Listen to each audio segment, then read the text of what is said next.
নিয়োগ দুর্নীতি নিয়ে সব থেকে বড় বোমা ফাটিয়ে দিল পার্থ চট্টোপাধ্যায়ের OSD officer on special duty Prabir Bandyopadhyay.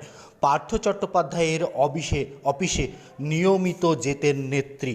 টেবিলে বসে পার্থ চট্টোপাধ্যায়ের সঙ্গে নিয়োগ দুর্নীতি নিয়ে সলা পরামর্শ করতেন এবং নির্দেশ দিতেন কাকে কাকে চাকরি দিতে হবে। একদম লিখিত নির্দেশ দিতেন নেত্রী। পার্থ চট্টোপাধ্যায়ের অফিসে বসে এই নির্দেশ দিতেন নেত্রী। এই মুহূর্তের সবচেয়ে বড় খবর, সিবিআই জানিয়েছে পার্থের তৎকালীন officer on special duty Prabir Bandyopadhyay কেন্দ্রীয় তদন্তকারী সংস্থা সিবিআইয়ের নথি থেকেই তা জানতে পেরেছে।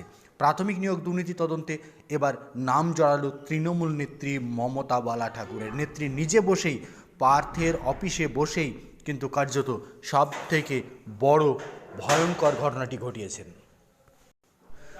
তৃণমূলের আরও কয়েকজন বড় বড় হেভিওয়েটের নাম প্রবীর বন্দ্যোপাধ্যায় করেছেন। প্রবীর বন্দ্যোপাধ্যায় ছিলেন পার্থ চট্টোপাধ্যায়ের অফিসার অন স্পেশাল ডিউটি। তিনি তথ্য সমৃদ্ধ অনেক বক্তব্য, অনেক অভিযোগ সিবিআইয়ের কাছে করেছেন।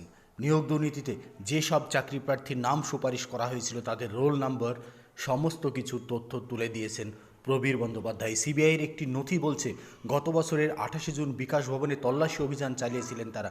সেখান থেকে যে নথি মিলেছে প্রবীর বন্দ্যোপাধ্যায়ের দেওয়া নথির সঙ্গে হুবহু মিলে যাচ্ছে। আর তাতে যে নেত্রী পার্থ চট্টোপাধ্যায়ের টেবিলে বসে বৈঠক করেছিলেন তার সুস্পষ্ট প্রমাণ তুলে দিয়েছেন প্রবীর বন্দ্যোপাধ্যায়।